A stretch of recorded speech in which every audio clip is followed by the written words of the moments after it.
as I was introduced, I do this type of talk regularly, but I love to do it in Canada because people are so nice here. And I always try to tease out some of the local similarities between Germany and the place that I go to. And here we are already at the first similarity, which is we also have a lot of our power generation capacity based on coal. And I learned that Alberta does the same thing.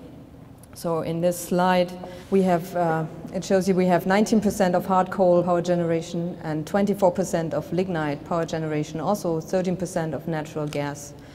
And then we, in 2010, still had 23% of nuclear power, which we'll not have in the future. You also see in this slide that we have an increasing number of renewables that make up small but more and more important wedges of this pie. This actually means biogas. I'm sorry, the bio got cut off there. This is what surprises me on a daily basis about German power sector, because when I was growing up, it was the golden age of building nuclear power plants in Germany, and my teachers told me 4% of hydro in Germany is all we can do in terms of renewables. And this slide shows you how wrong teachers can be sometimes. I have a daughter who's going to school next year, so I have to add the sometimes now.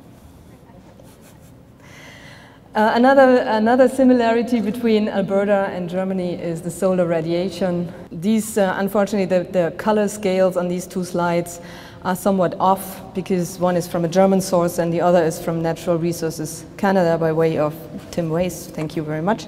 But it shows you that in southern Alberta you have much better solar resource than we have in southern Germany. If you go to Freiburg, you're happy to get 1100 kilowatt hours per kilowatt, and I think the orange scale is 1200 to 1300, which doesn't look like a big difference, but it's a 10% difference in terms of profitability of your solar system, or a 10% reduction in terms of the generation price for solar PV from your solar system.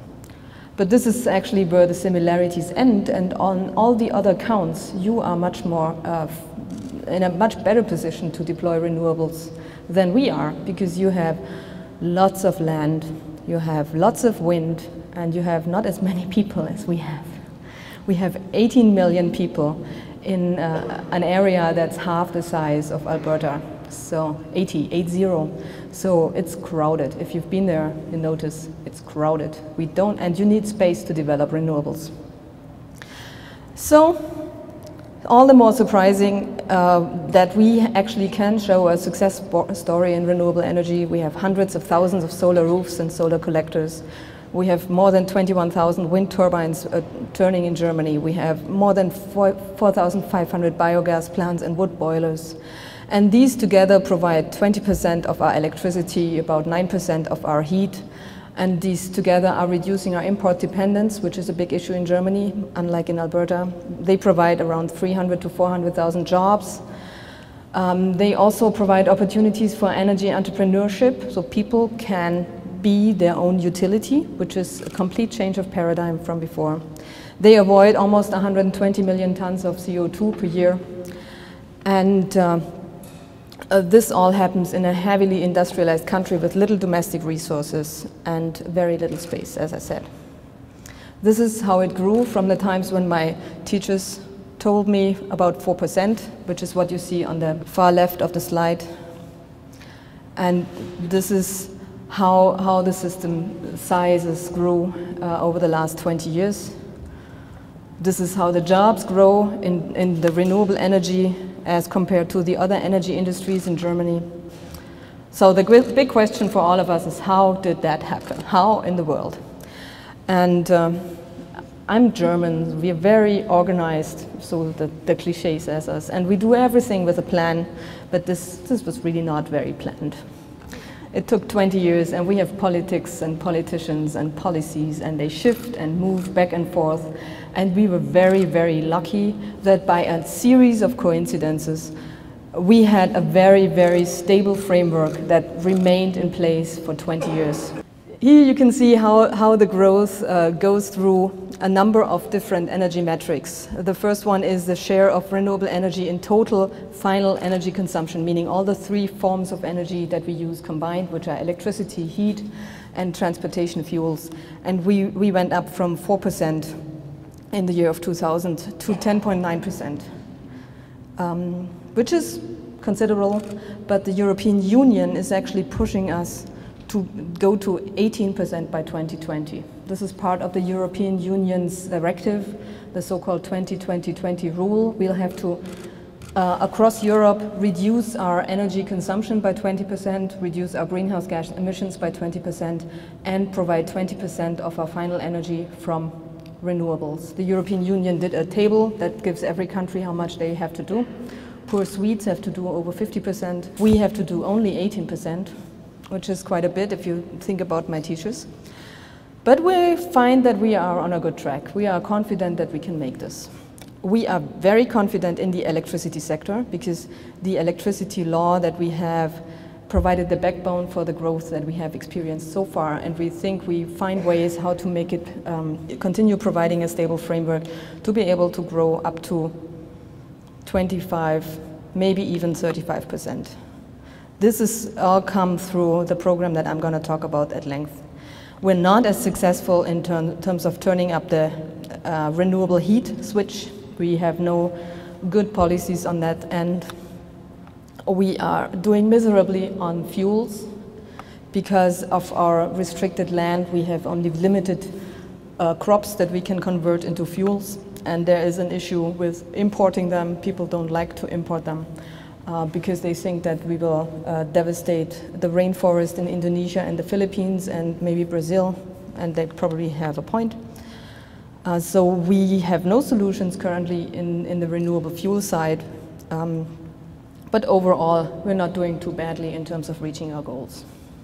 So the backbone that I was talking about is the famous Renewable Energy Sources Act. People like to call it a feed-in-tariff. I think this is it has nothing to do with food, it has nothing to do with tariffs, and where the in goes, I have no idea.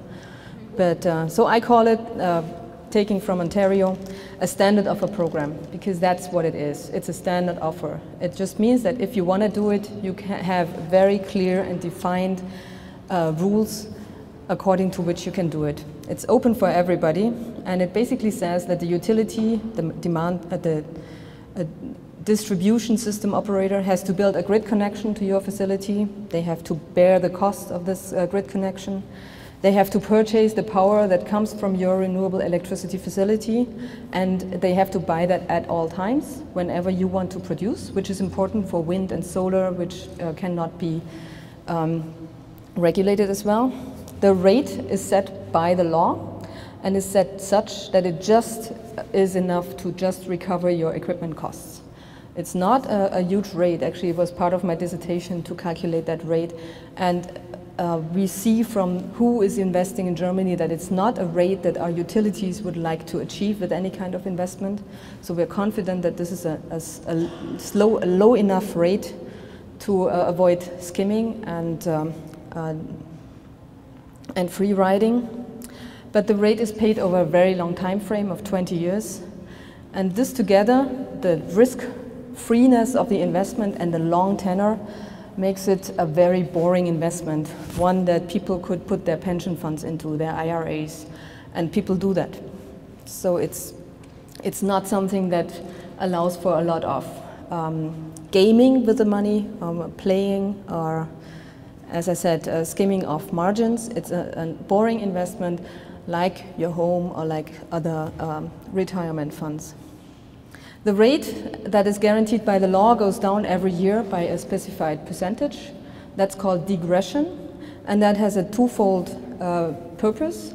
One is that it ensures that the tariff, the rate, stays at this low cost recovering level at all times, because equipment prices go down. If the rate would not go down, people would just wait until they get lower equipment at lower prices, same tariff, higher margin. So that's why the rate goes down every year, so that this is not incentivized. And in fact, it incentivizes the second thing, which is early action. You don't gain anything by waiting for lower equipment prices. That's why you can as well invest today. And in fact, people often invest shortly before the time when the digression hits. So even in December, we'll have an investment boom because the 1st of January is the day when the rates go down. So this is the package. It has 3 layers, as I said. It has the digression layer, it has the grid connection layer, and it has the obligation to purchase by the DSO. And all of this makes it possible that you don't have to have a lot of electricity sector knowledge in order of how can I market my power. You can just use this like your retirement account. It's just a normal investment. And summing up the advantages, they are simple, stable, fair, effective, equitable in a way. All these factors reduce the total cost of deploying renewables, lower risks, lower transaction costs, lead to maximized deployment activity, and also lead to the fact that renewable equipment in Germany is among the lowest priced in the world. For example, for solar PV, Germany is the price-setting market. And if you go to other markets that, for example, support solar PV deployment with investment subsidies, and you compare the prices, you can see that the prices are higher just exactly by the amount of the investment subsidy. Meaning in these places, the investment subsidy is not actually helping the person who invests, but is helping the producers to just skim some margins. Germany has managed to be the lead market and to set the prices. So I can only recommend any other place that puts in place these any kind of investment or support scheme to look at the German market. This is also something like an international price benchmark to everybody. The industry likes that too, because the industry in Germany has a long-term perspective for investment in the supply chain, in producing the equipment, but also in providing the equipment, in maintaining the equipment, just caring for the equipment. And the system is open for everybody. We have extremely low barriers for becoming somebody who is able to produce their own electricity.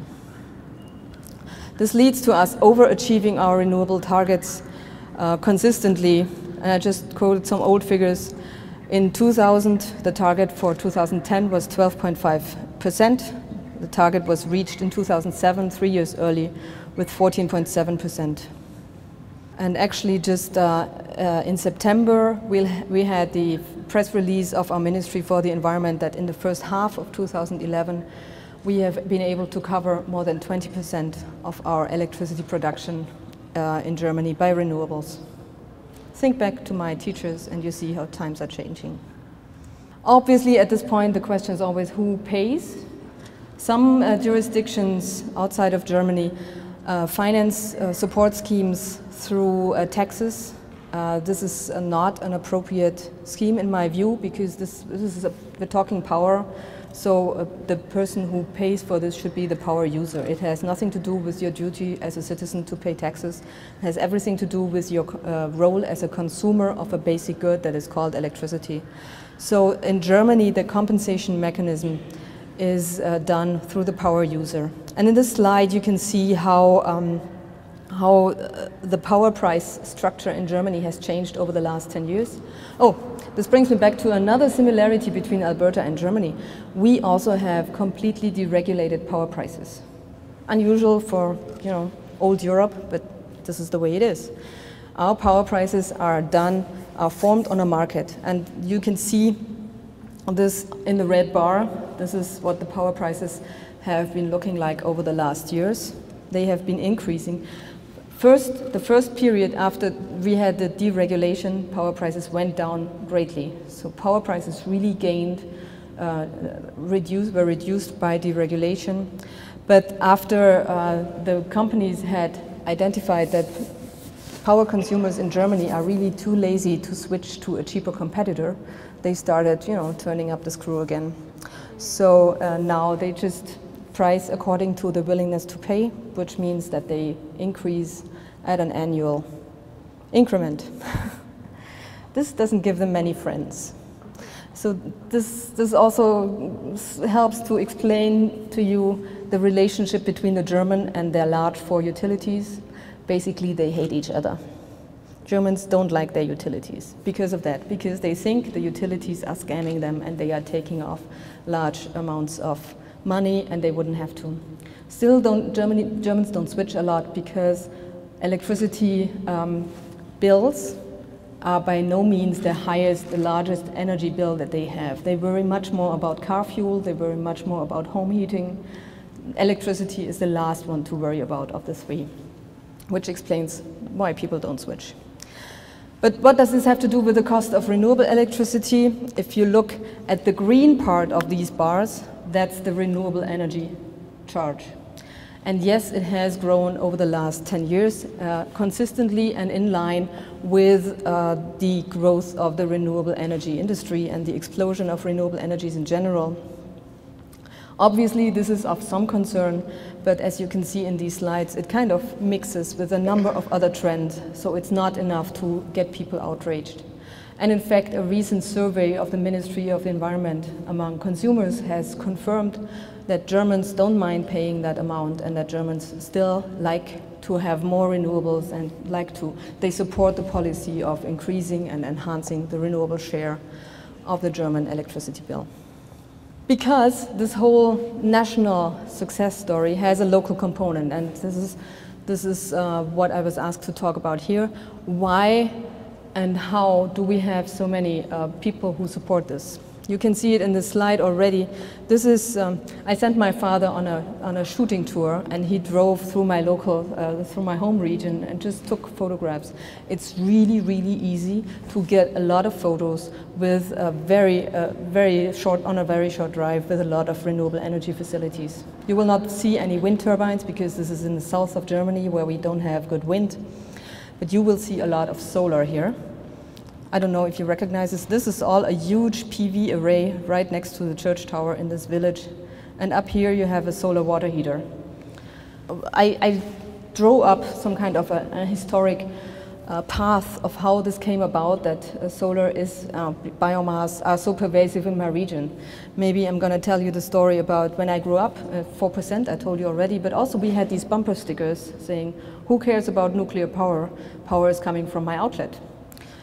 Because the area was basically always rural, and next door there was another rural community that had just built a nuclear power plant. Obviously people in my region were feeling uneasy about being so close to a nuclear power plant, but they were also feeling uneasy about losing out on this economic opportunity because they saw how the sidewalks became gold-plated in this neighboring community. So people decided, I just don't want to think about it. And look at them now. Now we have all of these farmers, which are the owners of these houses, are now diversifying into energy and are producing energy in order to have a second source of income. So the timeline of this is in the early 90s when we started with this renewable scheme that was allowing everybody to produce and provide electricity to the utility. We had a number of individuals who were driving the development on the national scale as well as locally. These were farmers who wanted to have one windmill on their farm, or millers who had an old water right. The mill had been not used for milling grain anymore because there were large milling factories basically that were doing this. They were bought by people who used them as their vacation home. But these vacation homers said, okay, well, I have a water right. What do I do with it? Why don't I produce electricity?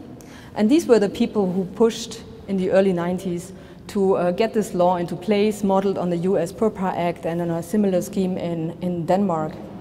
And actually this came out of the Conservative Party and was just placed under the radar to some degree. If the utilities had really taken that serious at that point in time, they would have killed this law. They started waking up to what they perceived as a threat in 1994 or 1996, and they fought it tooth and nail. Every court that was there, they went to and tried to do litigation. And these individuals that were the drivers and initiators really had to fight a lot for being able to use their rights that that were granted under this law. So changing coalitions and favoring parties in the government made it possible that the law was not abolished, even though the utilities tried to get this through. But the projects grew in size. So in the 1990s, the projects were too large for single farmers or single millers to afford them. And also there were increasing NIMBY issues. People didn't like wind turbines next to their home. So they tried to develop cooperative models that allowed them to raise larger stakes of finance, because people would give a share into the cooperative. And also when people saw that this windmill next door was actually, whenever it turned, was generating cash for them, that would reduce the NIMBY issues a lot. So in the late 1990s, these cooperative models came up as investment first into wind farms and then were transferred to biomass and solar regimes. In biogas, we also have a similar movement, but obviously in the farming community, we have a traditional cooperative model, which was then also transferred to biogas investments. And so you can see 6 steps how this single action went into a more coordinated action, and we now have a real movement among municipalities that push it forward. We have the pioneers, then we had the poolers who were pooling the equity in order to produce larger projects. They worked together with the participators who used pooling as a means to gain public support. And then there were the partnering aspects, where financiers went together with people who provided the feedstock, for example, for biogas. And lastly, we had the politicians who said, oh, isn't that nice? Everybody's making money. I can make a political idea around this and gain support. Maybe they even had a facility themselves. And by now, we're at the stage where the politicians actually put in place public procurement rules, for example, for providing public facilities with renewable energy instead of normal background gray energy, or move towards 100% communities. An example for this citizens wind park idea is Renewable, a place close to the North Sea with 9,300 citizens. In 2007, they initiated a town meeting where they said, okay, why don't we do that? And around 850 of the about 10% almost, of these people then participated and raised an overall financing of 3 million. The rest was then financed from banks, and it was completed in May 2011. We had overall 15 megawatts now produced. And this is probably enough to provide the whole town of Renewable with electricity. The first 3 steps were the pioneers and the participators, and in 2000 the scheme was opened for solar and for biogas.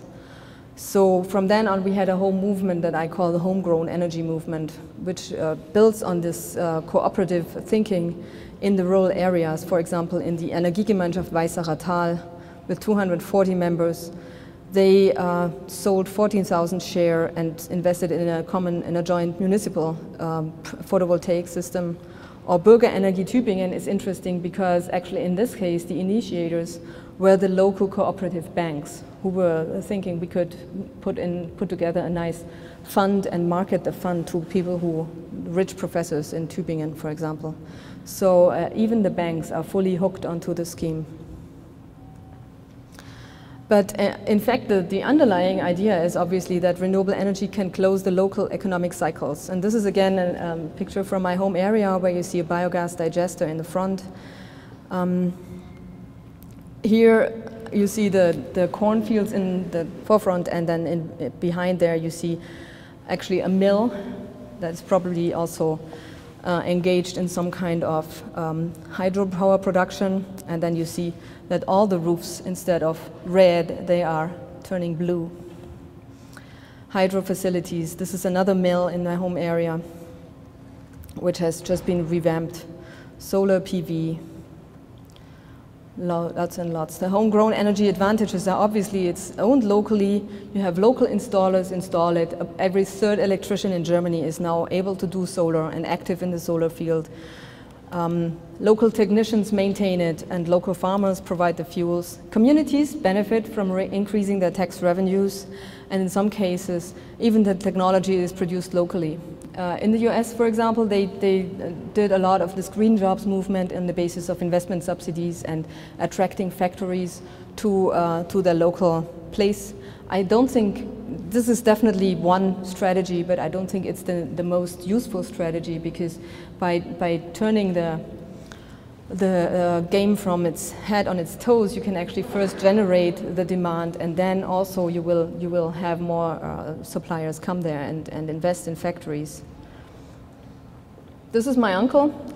I would not have him change a light bulb, but he produces electricity. This is the school that my mother was a teacher at. At one day, the local electrician said to the director of the school, "Hey, you have a nice roof. I have a couple of friends who have some money. I can provide a solar system." And so now the school has a solar system on its roof. And obviously this is also used for educational purposes, and kids ask, "Why do we have a blue roof?" And teachers can explain to them. So politicians obviously see the local aggregate. We in Berlin, we see, you know, the aspects of the law and the 3 pillars. But if you live through this on a local level, you see, okay, well, this is this and this and this. This is a good idea. We can do more of that locally. So we have a whole movement now of mayors and of 100% regions, as they call themselves, that put together long-term plans how they will be able to provide their communities fully with renewable energy. So for example, Planegg with 10,000 inhabitants is symptomatic, because this is the type and the size of community where you can do this. It's somewhat rural. Already in 1996, the municipality initiated incentives for the deployment of renewable energies, and since 2001, the municipal buildings are supplied by 100% renewables. But that wasn't enough. In 2003, they founded the Association of Wurmtaler Innovative Energien and developed another 9 citizen solar parks until today. And by the end of 2011, they will found their own public regional utility, because they find that the nationwide utilities are putting in place administrative hurdles that they don't see are rational. So they think if they would do it themselves, people would become easier. Another example is Munich, which is probably most comparable to Edmonton in the scale. In Munich, the utility was E.ON, which you might also know. But the city of Munich said, okay, E.ON is nice, but we want to also be participating in the energy business, and they founded the Stadtwerke München, basically an own municipal utility which does not own the local grid, but still is a municipal enterprise. And Munich is a wealthy city, as you can see from the top line. But the city council has mandated this utility with providing enough electricity to cater to all 800,000 Munich households, and then eventually to all Munich power consumption, including all the industry. Munich is the headquarters of BMW, so you can understand. And also 2 large universities. There's a lot of power consumption that is not done in the households. They mandated the Stadtwerke with investing 500 million euros per year, and to do as much as possible in the city, but they can also invest in other locations. So they go into offshore in the North Sea, and in Spain they have parts of a concentrating solar power plant. But they, in order to make more action happen in Munich themselves, they also have the Solar Initiative München, Solar Initiative, which targets to put 300 megawatts on top of Munich roofs alone.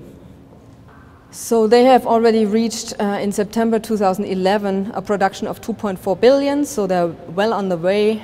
They cover 800,000 households and the demand of the subway and the tram in Munich.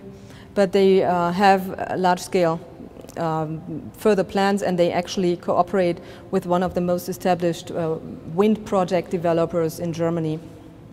If you look at the whole map of Germany, you can see that this is the biggest city that is engaging in this kind of endeavor, but all of these places are looking to develop plans, local and municipal plans, either for climate protection or for 100% or some large share of renewable energy in their activity. And you can see that this national movement is very well complemented by a local movement because people do see the local advantages.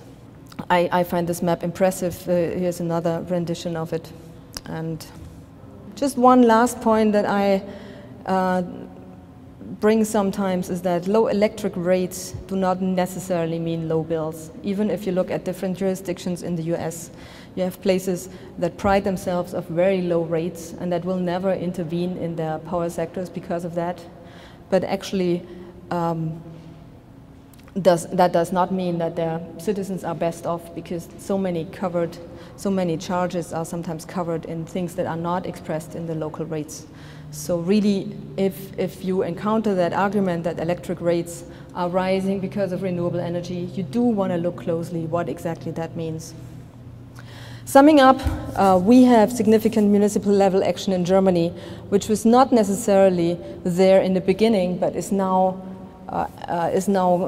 being reinforced as municipalities understand that the national movement towards renewable energy is something that resonates well with their local objectives. These benefits are that we have enhanced local community, and this is pervasive through established structures in the industry. It's established banks, it's established electric contractors, it's established sanitary contractors. It's the same old farmers that had these bumper stickers are now producing 40% of the electricity in my home area. These farmers in their rural communities, which are not really, densely populated, they now build district heating grids from one stable to the other, because they say, okay, I have a CHP that's fired with biogas. I need to find a sink for my heat. I need to have somebody who pays me for the heat. So they build local district heating grids on their own dime. And the municipalities and the local policymakers have understood that this is a positive movement, and they can improve not only their image but also municipal finances and ultimately the quality of life in their communities. Success factors for these schemes are obviously the long contract length. This is not necessarily unique to standard offer programs. You can as well think of a long power purchase agreement with a municipal consumer like a hospital or a school. So it's not necessary for this municipal act to happen that you have this kind of national policy frame. Even that the rate is pegged at the equipment cost and is not unusual in private-to-private transaction. You don't need a law to do that. It's nice to have a law because it makes it easy, but you don't need to have it. It's important though that this rate is pegged, is paid by output, that you don't incentivize installations that do not work, but you want to have the incentive put on the actual product. There's also something like a lemming effect, I called it kind of facetiously. It's just, I want what she has. Somebody starts with having a solar roof, other people say, hey, that's cool, I want it too. And it's relatively easy to add renewables. It's much easier than weatherizing your home or really checking out where in your home the electricity sink is, where is the power guzzler that you want to replace. Adding renewables on top of your roof is relatively easy, and the law makes it even easier. My uncle, it took him 3 letters, one to the utility, one to his electrical contractor, one to his bank, and that was it. And in some cases, procuring renewable electricity now is cheaper because of the pricing behavior of our utilities that I described to you earlier. The green power retailers now just form their price by taking the local dominant rate of the established provider and selling their power 1 cent less. So most of the time you save by switching to a green power provider. I still haven't understood the economics of that, but I'm trying to do. So don't ask me how this works. But it works.